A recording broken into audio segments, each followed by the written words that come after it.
Ooh, man, that feels good. Oh, he is toast. He isn't even gonna make it out of the field.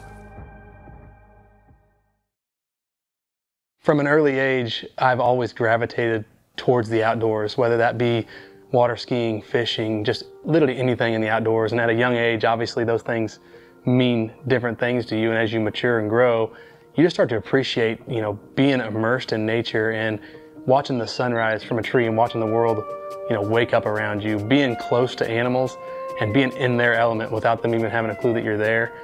Those experiences are just experiences that you cannot recreate. And, you know, as you grow and as your pursuit changes, you know, the different experiences that you have through hunting and the different places that hunting takes you, that is what makes it truly, truly special. Oh, that was crazy. Whew, I'm pretty sure that's the bolt we passed the first day.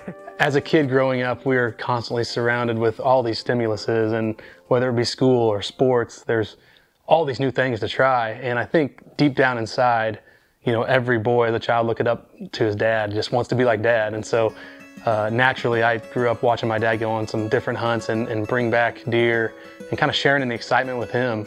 And finally got to a stage where, you know, I was at the age where I could tag along and, you know, really just being a part of the hunt. And then eventually graduating towards, hey, come on, you're part of the deer camp, you know, like you're a part of the boys. And so those instances of growing up, I remember literally looking forward to that opening weekend of deer camp every single day. And that's what really initially drew me into hunting.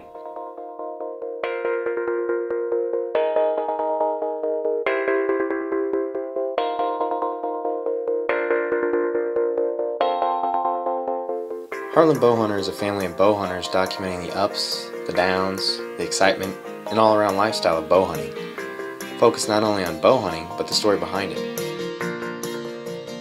As my passion for hunting grew, I knew that it was something that I wanted to share with other people, and naturally the first step to sharing that was to start filming hunts and capturing hunts and really trying to portray to other people why it is so special to us and why we spend so much time and the whole lifestyle surrounding bow hunting. And really there's no other way to get somebody to understand and truly put themselves in your shoes other than, you know, kind of showing them video and immersing them in the emotions behind it. And so as I had kids myself, I knew that that was a passion that I not only wanted to pass along to other people in the world, but also obviously my children. And I hoped deep down inside that they would take to it the way I did with my dad.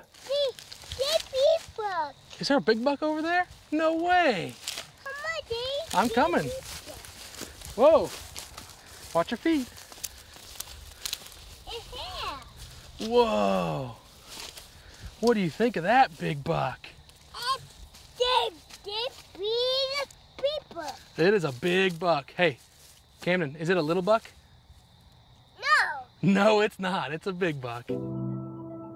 My boys have grown up with the bow hunting lifestyle, fully immersed in it, and you know, they've been surrounded by it since day one. And I can just remember taking them on shed hunts in the baby carrier, riding the tractor with me, working on food plots, building tree stands, ground blinds. I mean, they really learned about the whole process outside of hunting that leads to being successful on the hunt. They learned that first and foremost, which was pretty nice because it really, you know, helps them understand that there's more to it than the hunt itself. There's more to it than taking the life of an animal, which is an extremely complex thing for a young kid to understand.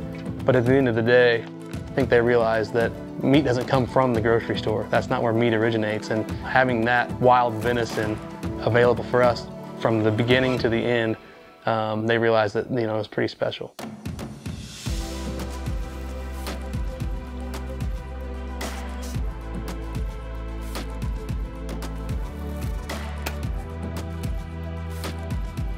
Let's go.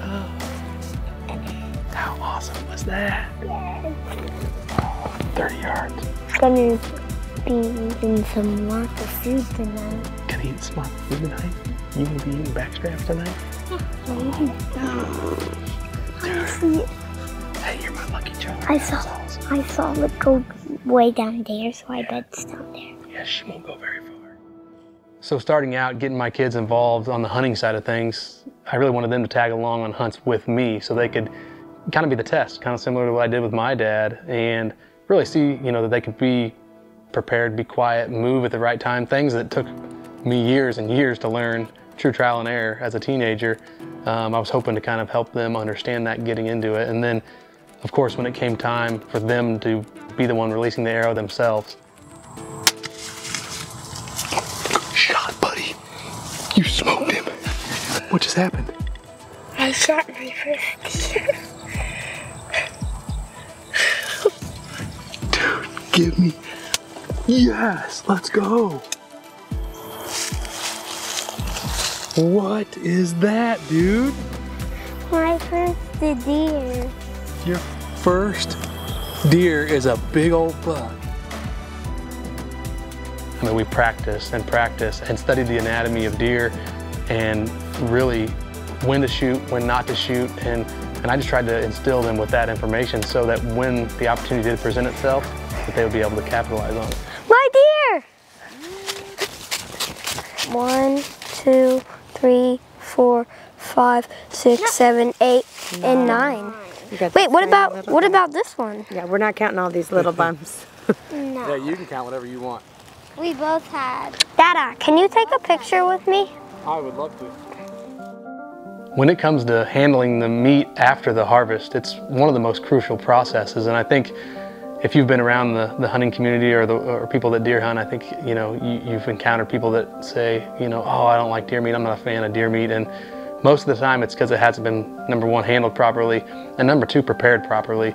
And that's something that I take a lot of pride in, and I know that it's one of those deals, the more hands-on you are, the more invested that you are, the better it all is. And understanding that process, taking the time to really take care of the meat and really prepare the meat ends up with a better end result. And sharing this experience with the family and kind of reaping the fruits of all of our labor is where it all comes full circle. And that's really what's so unique about hunting. I get asked all the time, why I hunt, and really that answer is different for pretty much everybody. And that's what's so cool and so unique about hunting, is that it's special to each and every person in their own sort of way. You the man, buddy. You the man. First deer. You guys, I'm proud of you both. First bucks this year. What a season. Time for Daddy to eat.